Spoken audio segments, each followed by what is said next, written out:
एक आरामदेह छोटा जंगल तस्वुर करें। वहां बानिब्बी रीछ था, एक बड़ा नर्म व मुलायम दोस्त जिसका पेट गरगरा रहा था। फिर रोजी खरगोश थी जो तेज थी और हमेशा अपनी नाक मरोड़ती रहती थी। और आखिर में फिनले लुमड़ी थी जो अपने होशियार ख्यालात के लिए मशहूर थी। एक धूप वाली सुबह बानिब्बी का पेट जोर से गरगरा हुआ। मुझे बहुत भूख लगी है। रोजी जो पास ही एक से पतिये घास कतर रही थी उछल कर आई। मुझे भी बानिब्बी। हम नाश्ते में क्या खाएंगे? फिनले अपनी झाड़ीदार दम हिलाता हुआ टहलता आया। इसने अपने पंजे से अपनी ठोड़ी थपथपाते हुए कहा, मेरे पास एक शानदार ख्याल है। चलो एक शिकार के मुहिम जोई पर चलते हैं। बानिब्बी और रोजी ने एक दूसरे को देखा, थोड़ा उलझन में। शिकार? रोजी ने चूं चूं की। लेकिन हम? अच्छा, हम आमतौर पर दूसरे जानवरों का शिकार नहीं करते हैं। फिनले हंसा। ओ, इस किस्म का शिकार नहीं बेवकूफ। हम एक मजेदार फ्राई अंडे के नाश्ते के लिए बेहतरीन अज्जा की तलाश में जा रहे हैं। बानिब्बी के कान खड़े हो गए। फ्राई अंडे? ओ, ये तो बहुत अच्छा लगता है। ठीक है, फिनले ने ऐलान किया। मेरा काम हमारे अंडे पकाने के लिए बेहतरीन धूप वाली जगह तलाश करना होगा।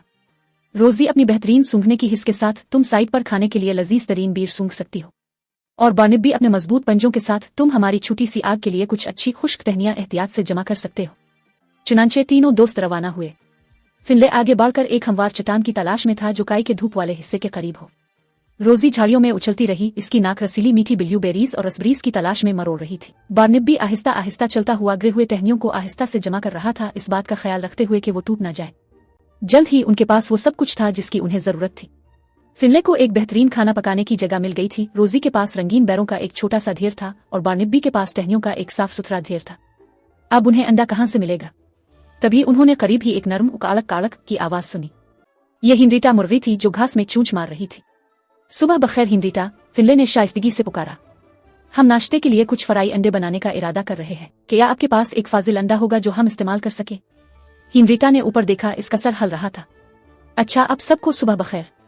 दरहकीकत मैंने अभी एक प्यारा ताज़ा अंडा दिया है, वो हंसी। हिंड्रीटा ने एहतियात से एक खूबसूरत भूरा अंडा अपनी चूंच से उनकी तरफ धकेला। बानिब्बी ने इसे अपने बड़े पंजों से आहिस्ता से उठा लिया। उन्होंने टहनियों से एक छोटी सी महफूज आग बनाई और फिनले ने एहतियात से गर्म चट्टान पर अंडा तोड़ दिया। ये सासान आया और बहुत अच्छी खुशबू आई। भाई आज ऑमलेट नहीं बनाऊंगा, तेल का ऑमलेट बनाऊंगा। जब अंडा पक रहा था, रोजी ने एक बड़े पतुई पर बीर तरतीब दिए। आखिरकार अंडा बिल्कुल पक गया। उन्होंने इसे मीठे बैरों के साथ बांट कर खाया और धूप वाले जंगल में एक साथ एक शानदार नाश्ता किया। यह बेहतरीन किस्म का शिकार था, रोजी ने कहा। इसकी नाक खुशी से मरोड़ रही थी। बानिब्बी ने सर हिलाया, इसका पेट भरा हुआ और मुतमईन था। और फिनले मुस्कुराया। अबे तू है कौन? तू? मेरा बाप बदमाश था, मैं बदमाश ही हूँ।